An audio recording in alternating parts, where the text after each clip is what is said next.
सावन का पावन महीना चल रहा है। भगवान शिव की हर तरफ जय जयकार हो रही है।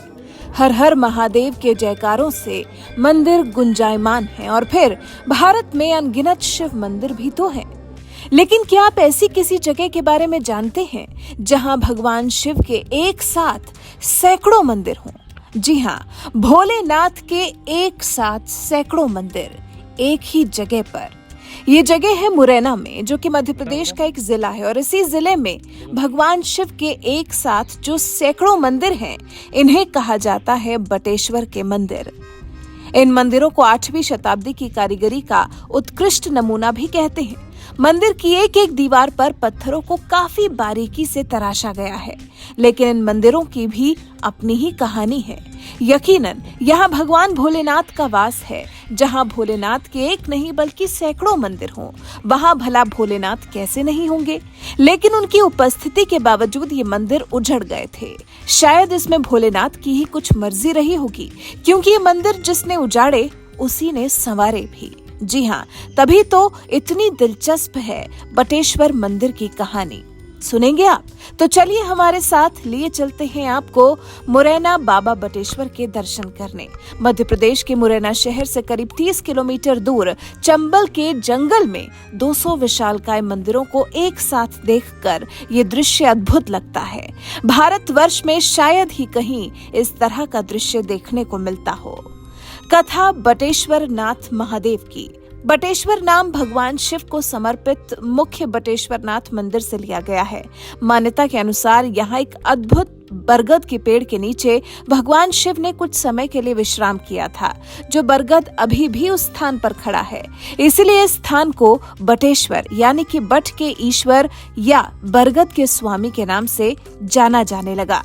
चंबल के बीहड़ में बटेश्वर स्थित है, जहां 8वीं से 10वीं शताब्दी के बीच गुर्जारा प्रतिहारा वंशों ने एक ही जगह पर करीब 200 मंदिरों का निर्माण किया था। गुर्जर प्रतिहार शासक सूर्यवंशी थे और वो खुद को भगवान श्री राम के भाई लक्ष्मण का वंशज मानते थे। बलुआ पत्थरों से बने 25 एकड़ में फैले इन मंदिरों में से ज्यादातर मंदिर भगवान शिव को समर्पित हैं। यहाँ मंदिरों के बीच बजरंगबली की एक ऐसी भी प्रतिमा है जिनमें वो अपने पैरों से कामदेव और रति को कुचलते हुए दिखाई देते हैं। माना जाता है कि भगवान शिव और विष्णु को समर्पित ये मंदिर खजुराहो से भी 300 साल पहले बने थे, लेकिन बटेश्वर के आसपास का इलाका हमेशा से डाकुओं के आतंक की वजह से चर्चाओं का केंद्र रहा। कई रहस्यों से घिरा है ये मंदिर। पर्यटकों के लिए जगह काफी जिज्ञासा भरी है। यहाँ आने वाले लोगों के मन में एक ही सवाल उठता है कि आखिर एक ही जगह पर इतने मंदिर क्यों बनवाए गए? इसके अलावा सभी मंदिरों में शिवलिंग भी एक जैसे कैसे हैं? स्थानीय लोगों का मानना है कि ये शिवलिंग साधना के लिए बनवाए गए थे, हालांकि इस बात की पुख्ता जानकारी नहीं मिलती है। इस मंदिर की डाकुओं से जुड़ी काफी दिलचस्प कहानी है, और क्योंकि ये चंबल के बीच में ही स्थित है, तो डाकुओं ने ही पहले इस मंदिर को बर्बाद किया और फिर इसे संवारा भी। कैसे? डाकुओं ने पहले उजाड़ा फिर बनाया। कहानी कुछ ऐसी है कि भारतीय पुरातत्व विभाग की अहम जिम्मेदारी संभालने वाले मोहम्मद साहब थे, जो देश की धरोहर को यूं उजड़ता देखते थे तो उनके मन को कष्ट होता था। एक दिन उन्होंने उजड़े मंदिरों को पुनर्जीवित करने की ठान ली। अब जब पुनर्निर्माण का इरादा बनाया तो फिर वहां पहुंचना भी था। मोहम्मद साहब पहुंचे और काम शुरू करवाया। के मोहम्मद ने खुद बताया, जब काम चल रहा था तो पहाड़ी के ऊपर बने एक मंदिर में एक व्यक्ति मिला जो वहां बैठकर बीड़ी पी रहा था। ये देखकर मैंने पूछा कि तुम्हें पता है कि तुम कहां बैठकर बीड़ी पी रहे हो? इतने में ही विभाग के अधिकारी ने पीछे से आकर मुझे पकड़ लिया और बीड़ी पीने वाले व्यक्ति की तरफ इशारा करते हुए कहा, अरे आप सर को नहीं जानते, इन्हें पीने दीजिए। ये बीड़ी पीने वाला शख्स निर्भय सिंह गुर्जर था। आसपास के इलाकों में इसी का आतंक था। मोहम्मद साहब निर्भय सिंह से डरे नहीं और उसके पैर पकड़ लिए। पूर्वजों की उजड़ रही अनमोल धरोहर को संवारने में मदद मांगने लगे। इसके बाद ही जैसे निर्भय सिंह का हृदय परिवर्तन हो गया और उसने इन मंदिरों के पुनर्निर्माण में पूरा सहयोग किया।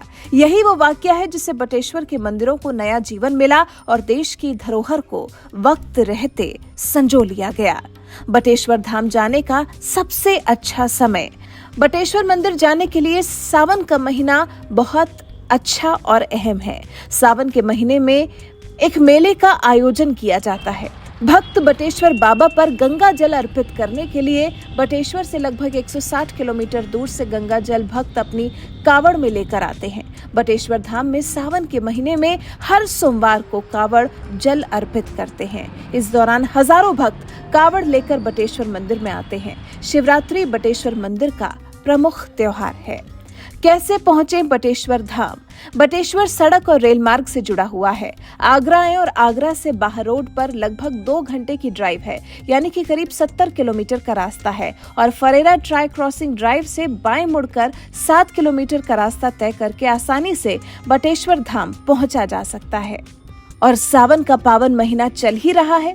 बटेश्वर धाम घूमने जाने के लिए अनेक साधन भी उपलब्ध हैं और पहुंचना भी बेहद आसान है। तो फिर जाइए और इस सावन करके आइए बटेश्वर धाम के दर्शन।